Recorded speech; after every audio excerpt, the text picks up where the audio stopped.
So we're going to be talking with Gary and Kris today about copying their habits, and trying to figure out what they've done really effectively in their businesses, things that we can learn from.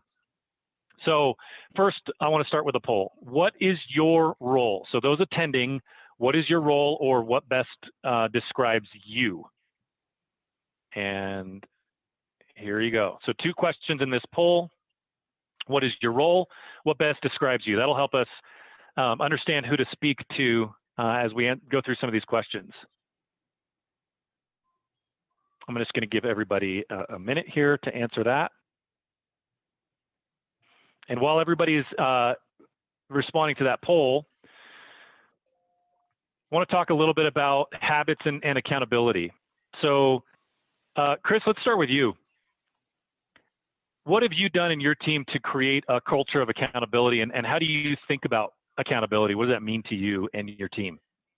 Yeah, so for us, I think it always starts and stops with the leaders, right? So when you look at the leadership team of an organization, you have to have people inside of that group that want to be held accountable as well. Because I don't think any of this will work if you go to your agents and ask them to join accountability groups, or if they want to be held accountable, if you have leaders that aren't willing to be held accountable. And I see that over and over again, where you sort of have real estate leaders, let's just use more of the traditional brokerage of, they're in their private suite office, whatever you want to call, and they're sort of given direction and orders on certain things to do and not to do, and talking about accountability, but they're not willing to be held accountable themselves. And so I think when I hear accountability, to me, I am the biggest proponent of being held accountable myself. And so as you show that, it's modeling, right? So if I'm willing to be held accountable, it's likely that others in the organization are going to see that the same way that I behave, they're going to start modeling those same things. And I think that for anyone that's listening or watching that hasn't stepped through that accountability themselves, it's going to be really hard to expect anyone else to do that same thing. Yeah, I love that. Gary, you talked about in accountability, sharing information is really key. Can you talk to us about your philosophy on accountability in the team? Well, for me, so accountability always sounds like it's a bad word. People think that that's a big stick and they're holding it over your head. Really, and it's the same way as Kris is, we're trying to create agents that have so much knowledge and information that they position themselves as the expert, obviously, when they're talking to the public. So it's really creating an environment where we can help and develop those agents. And some of that is making sure that they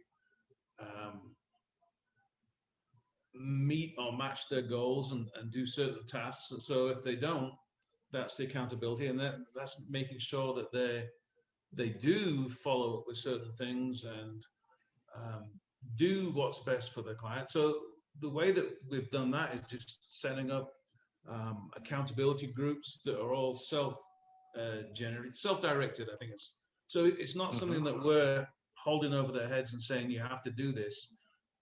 I think what people see is that once the accountability gets put in place, and it's not seen as a bad word, it's seen as something that helps to develop and help agents grow.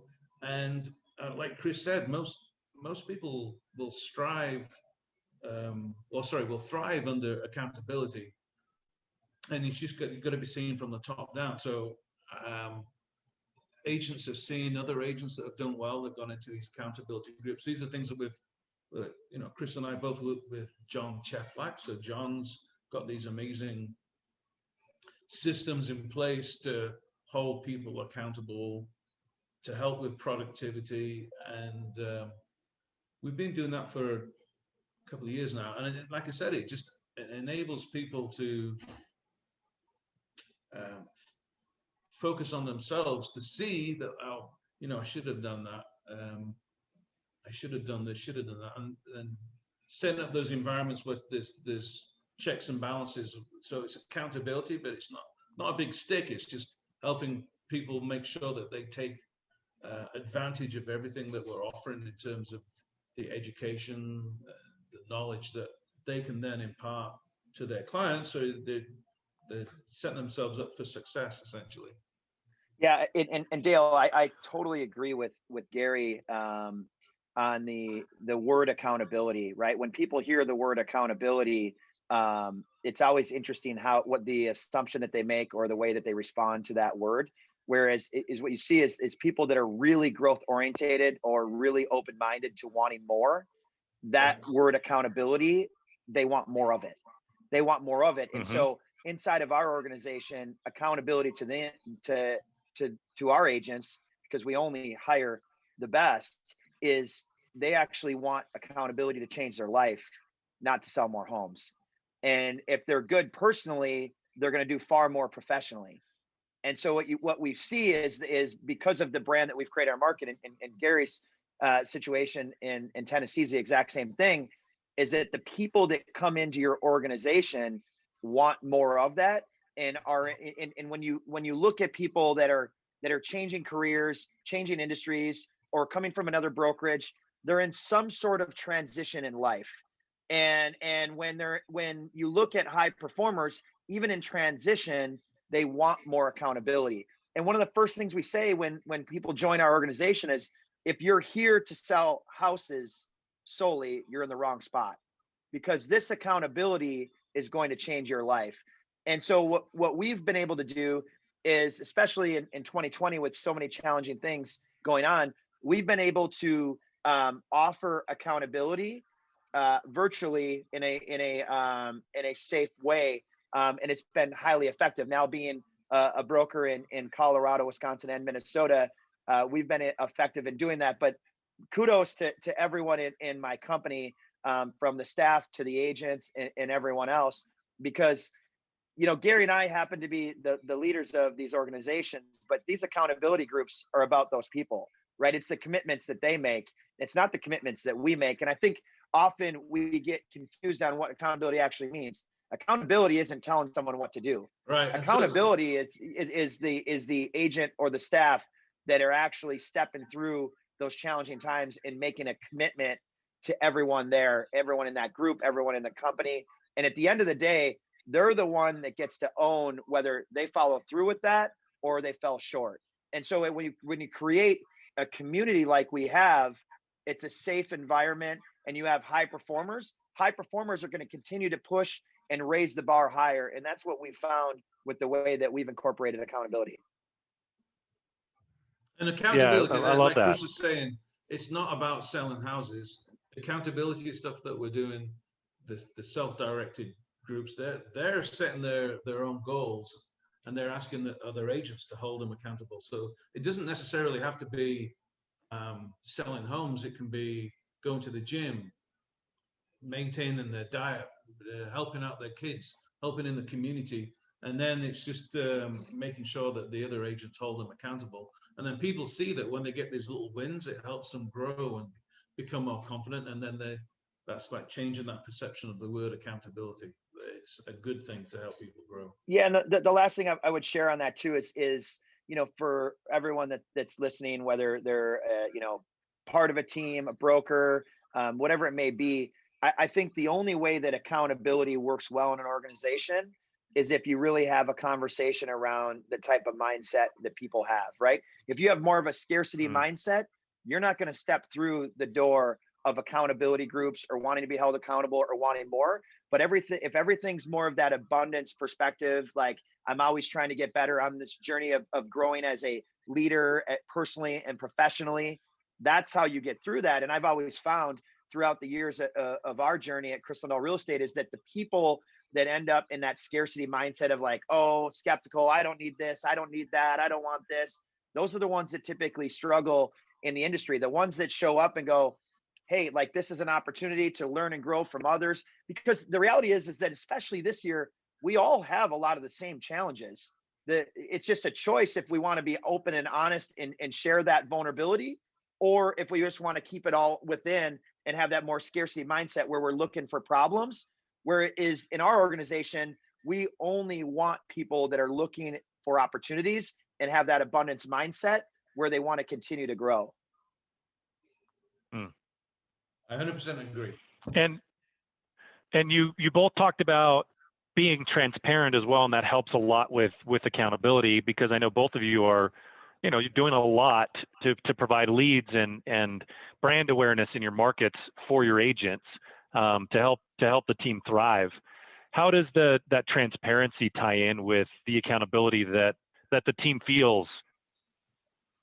You mean that letting them know how much we're Sure, yeah. devoting Yeah. to developing? Letting them know what the team's doing, what it takes to develop the marketing that you have, what the budgets are, what every lead costs.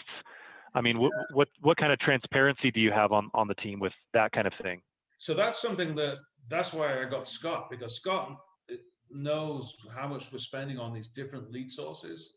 And so we have, like everybody else there, we use Zillow, Realtor.com, YLopo, we've got pay-per-click, we've got organic lead generation that we're doing. So having somebody that can review all that data and figuring out what is the actual cost per lead, because that's what agents a lot of times aren't aware of. They know that we're spending a lot of money on billboards and radio and TV, the sponsorship of the Titans and the sports marketing and stuff that they do. So, but they don't always look at it as, when they get their lead, they're not always looking at, that doesn't concern them, what is the cost of that lead. But that's what we've been able to do, is to create this picture, whereas the leads that you get and convert, there's also a lot of leads that we generate that don't convert. So it's the cost of that lead acquisition. So that's where something like Scott has been fantastic, being able to take that data and figure out what's the most efficient lead source that we should be focusing on. And I mean, Scott can give you probably a little bit more of an insight into that, but it enables me to go, let's transfer more money onto this lead source, and then be able to pass that through to the agents so that they're aware that this lead is actually the result of all this other advertising and marketing. So there's a big expense to generate those leads. Yeah. So Dale, what's interesting about the team structure that when agents decide where they're ultimately going to place their license, there's a lot of things that aren't talked about in the calculation of call it a P&L or split conversation around gross versus net, and things that I see often that agents make really quick decisions on are a couple different things. One is their time. Their time is never calculated in a P&L, right? So as brokers are like, oh, well, you can go over here, you can make this, you can make that, you can make this. They never put a calculation on how much time it actually takes to create right now business. For us, it's taken years and years and years of investing in branding and doing those things. And it's not easy to get to that point. There's also another calculation around risk. Like, a lot of people in our company just aren't comfortable taking the risk of spending hundreds of thousands of dollars a month to hope to get a return down the road. The other thing that plays into that from a team standpoint, and this is where things it's exactly what Gary said. Some of these things are super difficult to quantify what actually all this stuff costs and what the value is to an agent in the organization, but it's conversion rate. It's conversion rate, right? So in the way that we've developed our companies, our conversion rate is probably 5, 10, 15 times higher than the average real estate team or the average real estate agent. Those things aren't added into a P&L, right? So people are comparing, well, I could go here and get leads. I could go there and get leads. I could get more of a split over here. But the things that aren't in that P&L are the things that matter most. Like, you could go anywhere you want and get more of a split. But if your bottom line number is less, or if the leads that you get there, or if they don't have the systems and the process and the team behind it to get you a 5x return compared to the national average or whatever it may be, it makes a massive difference. But no one does this research. And I think the reason why is because most people haven't actually built a real estate business, and a lot of the agents haven't, which is not to any fault of their own. They just aren't at that place in their career yet. And so a lot of the things that Gary and I have learned, ultimately we have developed teams structure so that the agents don't have to make the same mistakes that we did. And sometimes when you haven't been elsewhere or you haven't done it before, you think that it looks different than it actually does. It becomes an illusion, right? It's like, hey, over here, I get to create my own, but going and creating your own means you have to take all the risk. It means that there's really not much right now business. It's now you're going to have to farm, cold call, door knock. And the other part of that, what I just shared earlier, is you're also not putting a value on your time. It's not just here's apples to apples comparison. It's an apples to oranges comparison. And I share those things because I see over time, I see so many agents make decisions throughout the industry that are strictly based on a split number or the lack of understanding of what actually different brokerages, teams, agents offer. And I see people throwing away years and years of time. And we all do, because you see all the realtors on Facebook and you're watching these videos and you're like, gosh, I'm watching this over and over again. And I know that this person has no chance because of their messaging, because of their marketing, whatever it may be. And I want to bring that up when we're talking more about the transparency of the team, because we talk about all these things inside our organization and we help people better understand what it actually costs to run a business and what questions they should be asking themselves about their business. And at the end of the day, the other things which are hard to put a value on is, in our company, our number one goal is personal development and to create leaders and to help people unlock a level of success that they never thought was possible. And those are the types of things that you can't put in a P&L or being a part of a community of all high performers. Like those types of things are the value of being a part of a team like ours or like Gary's. And I think those are the things that no one in the industry is talking about. And you watch it over and over again, that you watch all of this time that has been wasted by agents trying to figure it out, where for us, we've already created the playbook. You step right through the doors and you get immediate business. Now, earlier I mentioned scarcity versus abundance mindset. The scarcity mindset is, oh, I only got paid this much on a transaction. The abundance mindset is, oh, I had the opportunity to earn income on this property. And now that person's going to refer me 20, 30, 40 people over the life of this relationship. And no one has those conversations. They're so focused on one-off stuff. And if you know anything about running a business, like a lot of times you're planting seeds that are going to grow later. And I think these are the types of things in the industry that are not talked about often. I think you're muted, Dale. It's that fancy headset of yours. No, it's very true that we talking about to the agents is like, you get that one lead if you do such a good job. This is the old age cliche, but it's true. If you present yourself as the rock star because of the environment that you're in, that you got all these people are helping take care of you to make sure that customer experience is unparalleled, what's going to happen is they're going to look at you, the realtor, and start referring you leads. And it's the life of that lead or client is where you're going to generate so much more business. So looking at the splits or whatever just on one lead is a very short-sighted, I think, essentially. Of course. But in the teams, Right. that's great, that environment to be able to do that and have the follow-up and nurture the leads and stay in touch with them and deliver that world-class experience is what we're all trying to do. So just before we move on to the next question, I wanted to share some of the results that we had of that first poll. So 20% of the attendees are team leaders, 20% are on a team, 50% are solo agents, and then we have 7% admin, 3% other. And then 47% said they're in growth mode, 34% want to grow, 35 are new to the business. Everybody should be in growth mode right now. If you're not in growth mode, there's kind of a problem. We're in the best real estate markets in history. So if you're not growing right now, then you really need to kind of take a look and see what's going on. Yeah, so let's get into some lead conversion talk. I mean, Kris, you kind of teed us up here. Talk a little bit about lead conversion. What kinds of things do you think about when it comes to lead conversion? Yeah. and just how you guys run that on the team. We talked about having ISAs, and you had a few things to say about the hot topic of ISAs, but there's so much more that goes into lead conversion.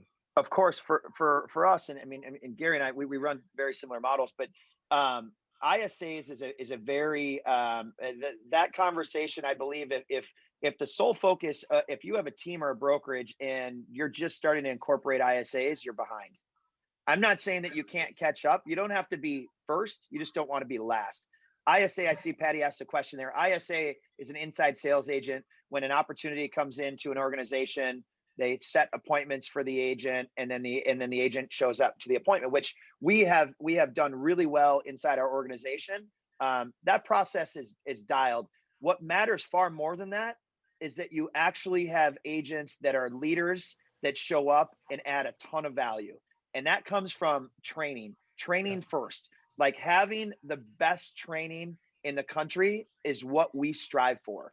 Like, we are striving to invest so much in training so that our agents are next level when they show up, and not just as real estate agents, but as leaders. I think in 2020, what we all need more of is we need people to show up and lead us, right? Especially in a challenging time where home means so much more than it ever did before, from workouts to distant learning, from maybe working from home, an office, or if you have a significant other, 2 offices, dual office, open floor plan versus closed floor plan. There's so much more that agents provide today than they ever have before. And as I've seen in our organization, the more that we invest in that advanced training, every single week we are sharing what we're learning, what we've learned, and we're constantly giving value to our agents, because we know that if we help them grow, they're going to help their clients grow. And so when you have an organization where the appointments are set, so in our organization, we only assign appointments to the agents, and a significant amount of them, our agents need different type of training. They don't need training on how to generate business, cold call, door knock, prospect. That's not the type of training that they need. They need to know how to be leaders. And then when we only hire leaders, and so we're just taking them to the next level.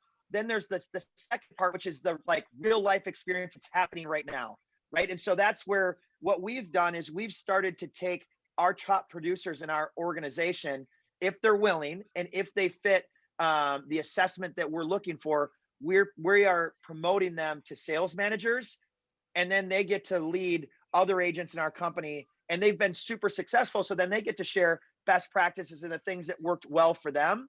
The ISA is just setting the appointment, and don't get me wrong, that's a super important piece of it, because that's that consumer experience, right? So that's the first contact that a consumer has with your brand, which matters so much. But if you show up as an agent and you don't fulfill the promise that you put out there, then none of it matters. And so for us, we're super dialed in on the training. We mentioned the accountability earlier. Accountability is a big piece of it. We've got to show up.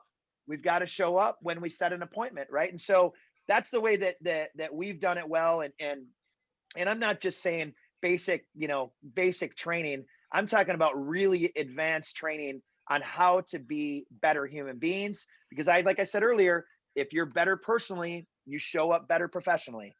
Yeah.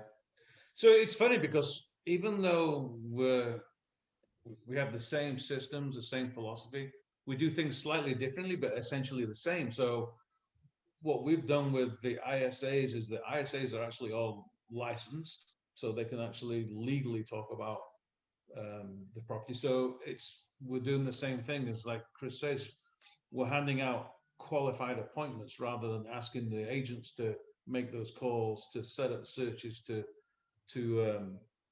do all the nurturing. So, and then the other thing is like Kris was saying, he's trying to create these leaders, and we're on the same path exactly, that we're trying to make the agents so well educated, and so that they're so knowledgeable about the different mortgage processes, title, insurance, just becoming a really well-rounded resource, so that when they talk to their clients, potential clients, they're that much more knowledgeable, and knowledge leads to more confidence, and confidence leads to better relationships with people. So those essentially become the leaders in our market in terms of real estate. And we've taken that, like Kris has said, they've got a system where they've recognized those leaders, and we have the same thing in our brokerage, but we call them squad leaders. So each agent has about 10 or 12 agents that they work with, and they have that ability to, it kind of works as a way for us to see what's going on, get some feedback and see who's doing well, maybe who needs help. But those squad leaders are kind of like using their knowledge and experience to be able to assist and help the other agents on the team grow. So that's one thing. When we have mentors, I think Kris does this too, when a new agent comes on, they're not just thrown out to the wolves. We have a 2-week boot camp that's probably one of the longer boot camps in the industry, but really focuses on making sure that when that agent goes out and starts taking leads, they're converting literally within a few days of getting homes under contract and things like that. So that the whole focus is on education, which I said it's kind of like a cliche, but you want to make sure that the customer has the best possible experience. And how do you do that? By making sure that you have world-class training. We use a product called Trainual, which is something that really came about for us to enable us to really help with the virtual training. Because when everybody went virtual, instead of having all the in-class stuff, enabled us to do all this training. And Kris has taken that to the next level now with his in-house studios. I'm sure he's going to talk to you about that. But the focus is on creating agents that are so well educated that when they go out, they're not fumbling, they're not going, I'm not really sure about that. They have that confidence to answer straight away. And if they don't know the answer, it's probably because that person's taken them 2 or 3 steps up of that conversation, but they know that they've got the resources back at the team or with our business partners to answer that question. So the focus, is definitely been on training, and then that all ties into that accountability, which is what we were talking about earlier on. They all come together to help with conversion, which conversion to more sales, which to Kris's point, enables people to improve their lives. And for we've got so many agents on the team that have done so well. Now they're getting their MBAs. They're self-actualizing in different areas. Are not purely focused on real estate, but real estate is the catalyst for that personal growth and development. Yeah. So Dale, here's one of the things that I would say is so miscalculated in lead conversion, and that's branding and marketing. Like companies brand for trust. And so when you set an appointment or someone goes on a website or a portal or wherever it may be, and the consumer already knows who you are, your conversion rate is going to be higher because the company's brand for trust, you are trusted before you show up.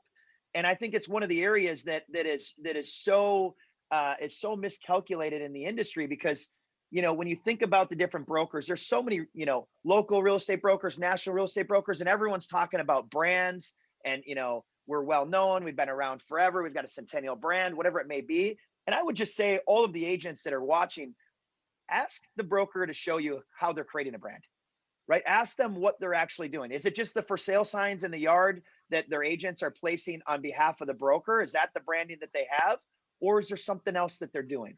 Because if you have a brand where in our markets, everyone knows who we are, it makes it so much easier to get that trust because we know consumers work with the people that they like and they trust. The conversion rate goes up. The time optimization goes up. Everything is better when people know who you are, but no one ever talks about that in lead conversion. They talk a lot about training, accountability, ISAs, but they don't talk about the actual branding that helps more than almost anything else.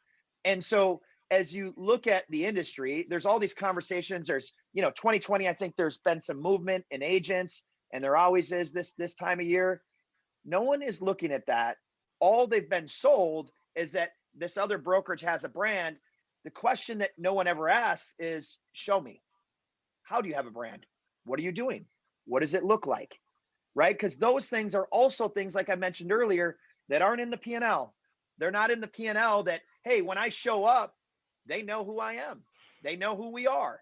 Like, and what else happens too is being part of that brokerage, and this matters too, is if you're part of a brokerage that is well known, is your personal business higher because of the trust that's associated from your brand with you in partnership? And those things just aren't talked about often. Yeah, and that's why. Yeah, Kris so like and Kris, if I was just going to say, sorry to interrupt you, Gary. Oh, if because there's some questions coming in here, I'll get right back to you. Sorry, Gary. Yeah, so the questions are, there's lots of questions around lead conversion, right? What's your process, and what does this source convert for you, and that source convert for you? And what I'm hearing Kris say right there, and I'm sure Gary, you're going to add to it, is if somebody else took the exact number of phone calls and the emails that you're sending out for lead conversion, they're not going to come anywhere near the level of lead conversion that your team's able to create because of the investment that you've made in your brand in your local markets. Well, it's brand awareness. So yes, with that becomes, it's kind of like you've got some credibility. So I'm part of a big brand, so I'm part of Remax, so I get some association with that. But also I'm aligned with the advertising and marketing we do. We're aligned with the Titans. That's the NFL. So it's a world brand.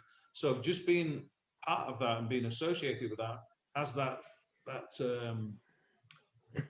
transfers some of that credibility. The same with Kris. He's got the Minnesota, what's it called, the Wild, the hockey team. So if you're associated with something on that level, and you've seen it's the branding, you've seen it over the last 2, 3, 4, 5 years, you're consistent. So when people start thinking about buying or selling a house, and all of a sudden they start looking at things, and then if my name pops up or Kris's name pops up, there's already that built-in credibility and awareness. So the trust factor is huge, I think. And that's what helps with agents' personal business, because I think the agents will say that when they join the team and they announce that the fact that they're joining the Ashton Real Estate Group of Remax Advantage, people are aware of that. They know, they go, oh, congratulations, well done. They feel like they've stepped up a little bit. And if they're brand new and they're joining the team, you see on their personal pages, people going, oh, that's fantastic. Awesome, good job, well done. And then, they're successful, so that reinforces that brand that we have. Yeah, Dale, a lot of people asking questions around conversion rate. One thing I want to add to that is that I feel like in the industry, and I remember, when I was just getting started, I feel like conversion rate is the wrong target, because unless you actually have a time frame of like, and you also have to think about the type of leads too, right? So you might have someone that inquired on a property that's at, close to buying right now. You might have someone else that said, hey, this is the first time I've set up a saved search on a portal or on your website. They're a lot further out. If I'm tracking conversion rate based on 90 days or 12 months, a lot of that business might convert in 18 months, 24 months, 36 months down the road. And so I would just say for everyone that's listening and watching, just be super careful about what you're actually asking around conversion rates, because there's so much more information that you need. Like our conversion rate in our company for someone that inquires on a property that says, I want to see this today, is far higher than someone that said, hey, I just want to be able to save properties in the back end, right? Those are two different things. One of them is significantly less than the other. And there's all these different types of ways to market and brand. And some of them are very long-term, and some of them are very short-term and more of the direct response stuff. And the qualities vary across the board from, the type of platform you're on, the type of campaign that you're in. Is it a branding campaign? Is it a direct response? Does it have a call to action? Does it not have one? There's so many variables to all of this that it's really hard to understand someone's conversion rate unless you have a very advanced, sophisticated marketing department, ISA department, training department, ops department, dashboards. I mean, the metrics needed to truly forecast your business through conversion rates is really advanced. And I would just caution most people that is really hard. I remember early on in my journey, I just tried to use different phone numbers, different call to actions for different types of leads. And as you grow, you realize that all of these things start working together. And it's super hard to have attribution to what the actual lead source is. And when you have those things in place, you get a better idea, but it's not perfect. And I just share that around conversion rates, that if you're in the business and you're trying to figure out what someone else's conversion rates are, Gary and I have a lot of similarities in our business, but there's a lot of things we do different. His conversion rates are going to be different because of the choices that they've made in their market, which is a different market than the markets that I'm in. And my conversion rates are going to be different. Then there's also markets that have seasonality adjustments. There are luxury markets. There are all these factors that go into to play, that it's not just an apples to apples comparison. And I would just caution most people that conversion rate, there's a lot of detailed questions that go into what an actual conversion rate is. And so if I said on this interview today what my conversion rate is, and didn't say, well, here's our marketing strategy, here's our strategy around branding, it would be a misleading number, because there's so many other things that we're doing than just ISAs, just setting appointments, just marketing, that lead us to a higher conversion rate. Mm-hmm. I just converted a lead from 10 years ago. So a lady from California was going to buy here 10 years ago. And then circumstances changed. She didn't. And then she just contacted me again a few months ago. And then but she remembered my name, which was great. And she's still been getting some of the drip campaign. So essentially she was nurtured over 10 years and came back and then just bought a nice house which actually led to 2 clients, because she brought one of her friends. So how's that conversion? So you had to revise your conversion, up your conversion rates from 10 years ago. That's right. So let's talk a little bit about data and marketing. So this is tied in with some of the questions that we're getting here too. And forgive me because I'm summarizing some of the questions. There's a lot of repeats. So what would you say the percent, like how much should people spend on marketing? Is there a percentage of their overall sales that they should be spending? How do you look at that in your business? Oh, for me, I started 2001. I started, and then the first thing I started doing was pay-per-click. So I started doing pay-per-click, and then I started realizing early on that if I called that lead as soon as it came in, I would convert that lead. So speed to lead. So I learned that, and then I realized, well, if I didn't do pay-per-click, if I was doing trying to get in the organic results, that's even better. So then I started I started off with Real Estate Webmasters back in 2004, and we've used that site, and that has really helped us create organic results. So I've constantly put money into that, but then you don't want to put all your eggs in one basket. So then you start looking at different lead sources, and then I met Kris, and then I started learning all about the branding, and then Kris was pushing me to do the billboards, and I was like, but it's taking me to the next level by doing radio and billboards and TV. So it's not like an instant decision that you're going to go, okay, now I'm going to spend over $2 million a year on branding my organization. It starts small. And for me, it was started off with pay-per-click, and I was spending $10 a day, and then I led into something else. I started spending more, started spending money on search engine optimization. So it just snowballed and grew. And then back then, I really was just kind of like the Wild West. Let me throw some money at this, or let me throw some money at this, or that worked, or that didn't. And a lot of it was really more of a gut feeling. And you always talk about Gary V talking about the jab, jab, jab. Then where does the right hook come from? It's kind of the same thing now, that we do a lot of advertising, marketing. That we do radio, we do the billboards, we do a lot of stuff on Zillow, a lot of stuff on Realtor.com, a lot of Facebook advertising, Ruwalopo. We we're everywhere, but it's the cumulative effect of what we're doing that helps with the final conversion. So you were asking how much we spend. Was it how are we? Yeah, is there a percentage or something that you're targeting? Yeah, I have no clue for your marketing budget. Yeah, I keep pouring gas on the fire kind of thing, and that's why I got Kris to tell me what to do. Say, Gary, you need to be doing this.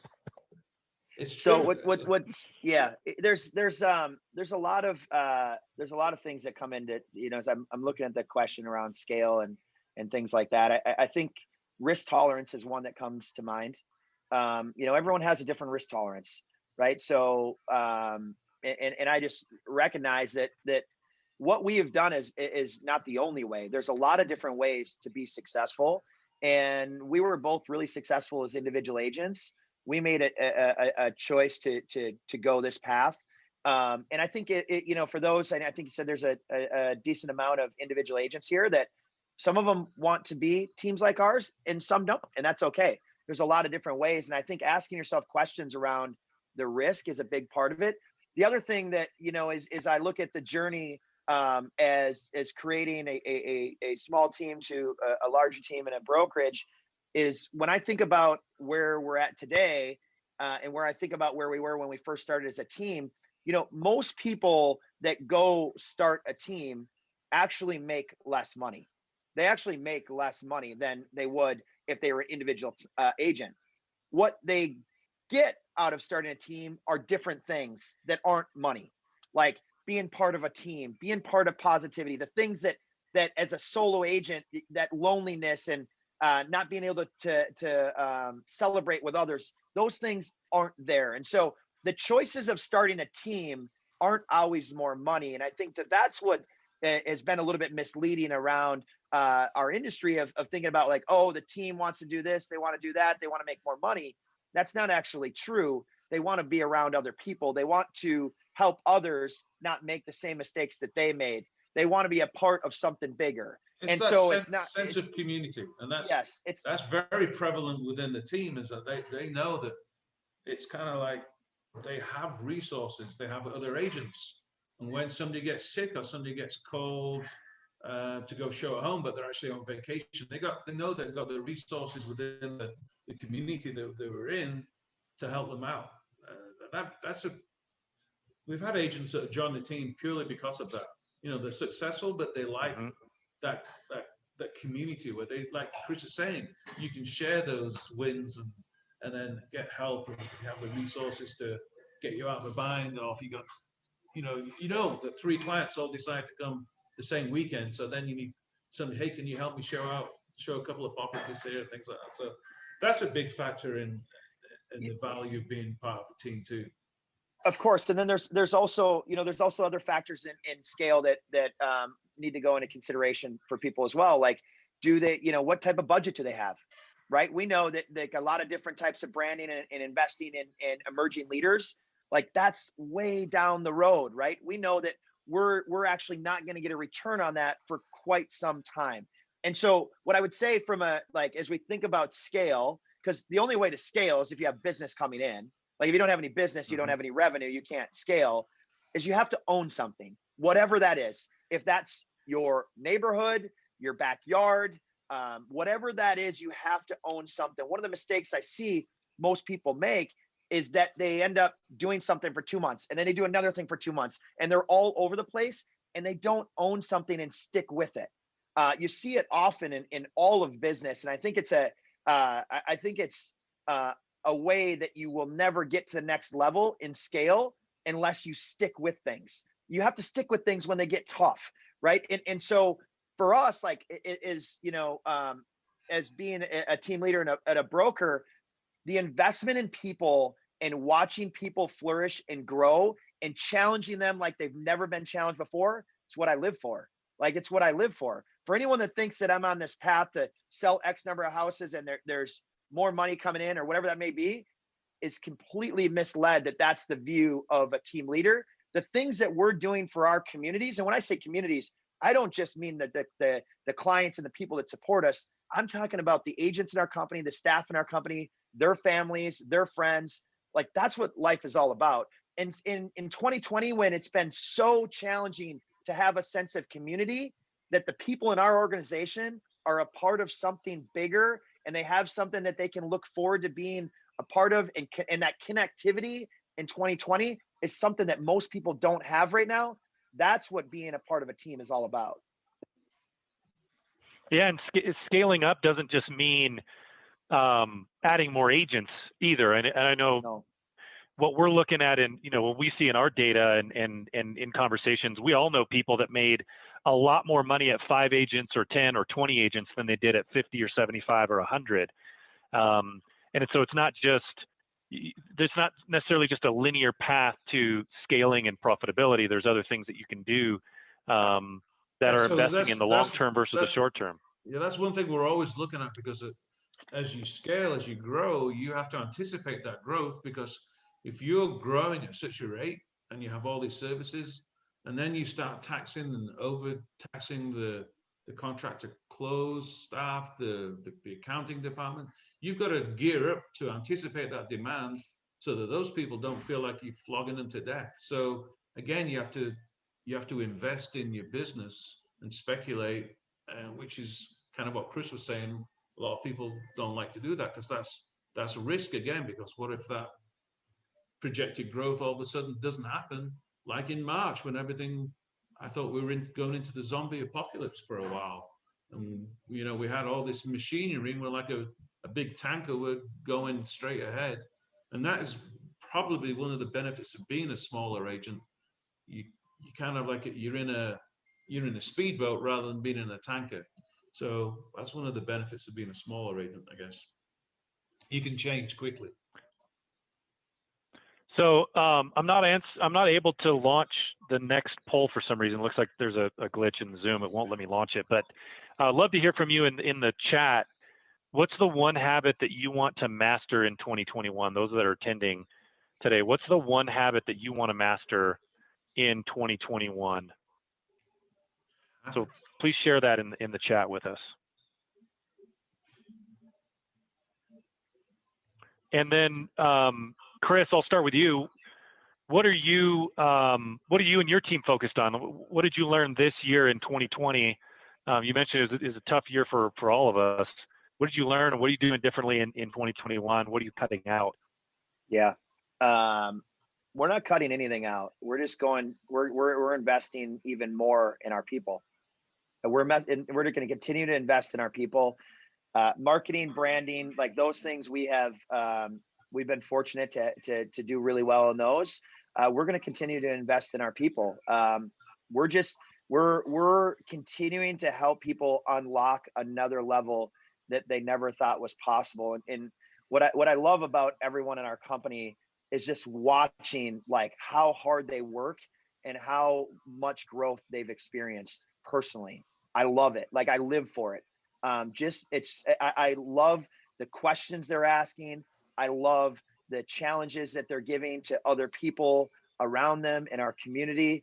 And those are the types of things that if we continue to invest in people, we will always win. And one thing that I would caution, and Gary said this earlier, and I just want to highlight again, because it's so important, and it comes more around the marketing side. Diversification in 2021 is going to be very important. Like, if you're not talking directly to the consumer, you're going to be in trouble. You're going to be in trouble. We've seen it in so many industries and so many different companies. We've just seen it over and over again, that if someone else is talking to the consumer and selling that opportunity to you, or you're buying leads or appointments or whatever it may be, and they're in control of the consumer experience, your business will be in trouble. Your business will be in trouble. So I would just challenge everyone that really start thinking about, am I actually talking directly to the consumer? Because I think what we've seen over the past several years, we've seen a false sense of growth with so many of these teams and brokers that have just entered their credit card information in a website or portal or a service provider and just received leads or appointments or whatever it may be. If you don't have a plan to create your own brand, generate your own business, and you're dependent on a third party to bring in business, and that's a huge percentage of the overall business in your company or you as an individual agent, you need to change quickly. You need to change quickly. You see it every single time in organizations and businesses. I mean, I could give so many examples in so many companies, but I don't want to do that. But everyone knows of plenty of them, and you watch it. They're dependent on that. I think 2020 is a prime example. Look at how many companies are restaurants, or how many small businesses are putting their product or their service on an app that someone else controls the impressions and the eyeballs. They control how much the consumer pays. They control how much the business gets paid. They control the experience, from tracking the deliverability to the reviews to the consumer experience. Everything is controlled by another business. And I just caution everyone that 2021, you better get control of your business, or that percentage of your business you won't have. So Gary, same question to you. Just wanted to review some of the responses we had. So some people are saying they want to lower their expenses. They want to do more social media marketing. I love seeing a bunch of people talk about branding, since both of you talked about that. Systems, getting my name out there, recruiting, time blocking, building trust, reputation. So Gary, same question to you. What did you learn in 2020 with your team, and what are you guys going to be doing different in 2021? If anything. I mean, a little bit like Kris, you know, we're not really changing anything. We're just doubling down on what we're doing. And, but a lot of it comes back from having a lot deeper insights into the data that we've had for a long time. And like I said, you know, you asked me where I've been spending my money. Well, I kind of, like a little bit of the Wild West. I'll throw some over here, throw some over here. Let me try this, let me try that. Sometimes it works, sometimes it doesn't. But some of the systems that we have now that we can actually go in and start tracking how people are doing, and do we need to spend more money on this lead system? Because instead of making 10 phone calls to get it to a point where actually we're going to go see an appointment, there's only 4 calls needed to get in touch with that person to go, you know, go and see a property. So should we start focusing more money on that lead source, because it's actually more efficient? And having that data to be able to review things is really going to help with our conversions at the end of the day, which then helps us to generate more business for the money, which we can then reinvest and try different sort of, because we're always speculating and we always want to be trying to be one step ahead. You know, social media, you know, I'm on TikTok, but I don't really know TikTok. I'm on Instagram, but I've got 100,000 followers.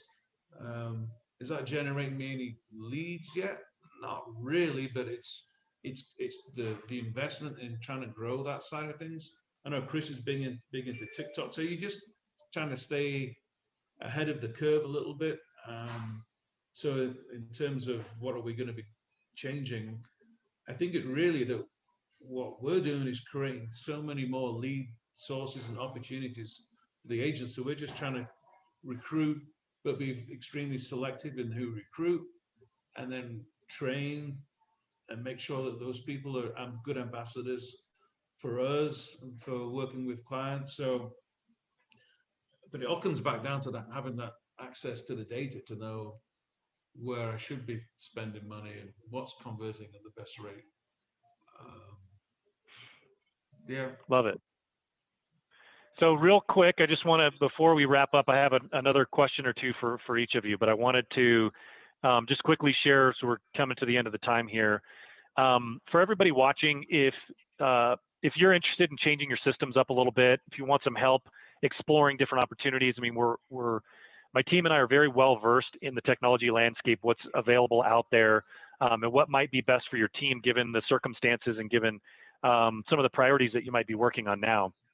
But we have very robust automation platforms, customizable IDX website. We do pay-per-click for people. We've got some really cool brand new Facebook marketing programs that we built in, launched this month. Really some of the best lead distribution and accountability in the industry. And if you set up a demo today for sometime later this week or next week, you're going to be eligible for $1 first month of the FirePoint platform and a $250 credit towards our Facebook ad tool. So that's $250 ad spend going towards Facebook. So go to firepoint.net/demo, sign up for a demo. We always say that no is a perfectly acceptable answer. We'd love to just share with you what we're doing and try to figure out if it's a good fit for you and your team. And if not, no's a perfectly acceptable answer. We're also doing something, our very own Valerie Garcia put together a business planning for real estate for 2021 ebook. And it's something that she's sold on her website for years now. So if you attend a Realvolve or a FirePoint demo this month, you'll get that 60-page business planner and guided video course for free. So it's really awesome. If you're trying to figure out where to start, it's worth every penny of the $99, and we're giving it away for free. So take a look at that, and we hope to see you there. So Kris, last question for you. I've heard talk about a studio. Would love to hear what are you doing with a studio? How's that play into your strategy for 2021? So I would say studio would be not quite the right word. We created and started a production company. So we have, and when I say live production company, we could do concerts, live speaking events, to really invest in the training inside of our company, like to be able to, especially with things going on where, it's challenging to have everyone in a in-person event. We knew that we had to double down on virtual. And so we went out and it was a challenge, but we are now we are able to live stream and host our own internal events and give back and help our agents just unlock another level of success, which is, I'm super excited for that. I saw something in the comments about 2021 and that stood out to me. I know there was quite a few mentions around social media marketing. And one thing that early on in my career is I attended, webinars like this is I think if you have the abundance mindset, maybe you get 1, 2, 3 things that are absolutely incredible that you take action on. And I'm hoping that there's some value that's provided today. But what I always used to do is I would go look at the speakers online and I would go look them up. I love that Dale shared earlier that he has Google Alerts set up for Gary and I, right? He's a student first, which is the way that you want to be, whether that's a service provider, an agent, a team leader, a broker, whatever it may be. And so the one thing that I would share with everyone today is to go on social media and look at the things that we're saying and that we're doing. And some of them you might like, some of them you might not like, but success leaves a lot of clues. And quite honestly, a lot of the things that we share, not all of them were our original ideas. It might be the result of collaboration between Gary, myself, and some of our other friends, or it might be from something else we picked up along the way. And so for me, and I know it says, how do you connect with me? We're not here looking for referrals, but what you could do is if you wanted to learn more or send me a private message and you had some questions, it's just connectwithkl.com. And all it is just all of my social media platforms. So you can click on every single one of them, my personal ones, and then also our company ones. And you can see the things that we're doing. And you can see that what we shared today about growing people and leadership, those pages, social media platforms for our company are all about our people, because that's the most important thing. And so if there's anything there that for those of you that talked about social media, I think that would be a great spot to look at ours. And I know that Scott just posted some things on there as well, and Gary might have some to share too. Yeah, and so Gary, I know you've always been a big proponent, both of you have been a big proponent of video. And I remember when I was introduced to you, Gary, I was told Gary Ashton is the selfie king. And so I remember going on Facebook, and there was just lots of selfies at different places all around town. So what are you doing differently with video now and with social media now that you weren't doing before? Just like Kris and I, we have a I don't know what you call it. We have our own in-house media team, I guess you would say, Mm-hmm. where we have drone photographers, we have videographers, and creating. And really, this is something that we just started this year and focusing on that, and just using that to create more of more information about what we do is like for the lifestyle, for also for helps with recruiting so that people internally know what other departments are doing, because we can create a story to show the life of the not the life the path of what happens to somebody when they sign up, when they start showing homes, when they start writing contracts, and all the peripheral services that come in, and then showing how it's not just the agent that's supporting the deal, it's all the other facets and elements of the brokerage, which is the accounting, the marketing, the front desk, the ISAs. And sometimes they're not really totally aware of what's going on. So we're creating those videos to explain the interdependence of everybody. So the focus is on making sure that the agent looks good, so that they deliver the best experience, but also for the agent to understand that when you're asking for something, and it's maybe you have to realize that that other person's got other things going on. So just creating that awareness amongst everybody that you're all on the same team, you're all working to the same goal. But like I said, I think I was talking to you, Dale, was that my analogy is like we're all in a band. Seems we're in Nashville, I have to use that. So the whole process is, if you keep that analogy to the band, because I was a drummer, so you got to have a good drummer, you got to have a good bass player. So you're setting that foundation, and then you've got all the keyboard player, the guitarist, so everybody's working to make sure that that lead singer sounds really good and looks really good. And so if you get a crappy bass player or a crappy drummer, then nobody really knows why it doesn't sound so good. All of a sudden that singer for some reason doesn't sound so good, even though it's still the same singer. But once everybody works in unison as a team and respects the fact that we need a good keyboard player, we need a good bass player. Yeah, Dale, one final thought that I had that I wanted to add. Thanks, Kris, for jumping in and saving me there. I wanted to add, and I know this through my journey, is that sometimes being a part of these webinars and being in certain rooms and certain events, that it can be a little intimidating, or we might start to feel a little sorry for ourselves, like, well, how, like, I can't even figure out how to get one person hired, let alone a system, a process like that. And often what happens is we compare ourselves to some sort of image or view of what we think something looks like. But when we actually step into it, like I said earlier, it's different. Just know that there were so many learning opportunities along the way for both Gary and I. And I would say for those of you that have had some challenges in 2020, and maybe you're not on that perfect path, it's okay. Give yourself some grace. We've made thousands of mistakes along the way.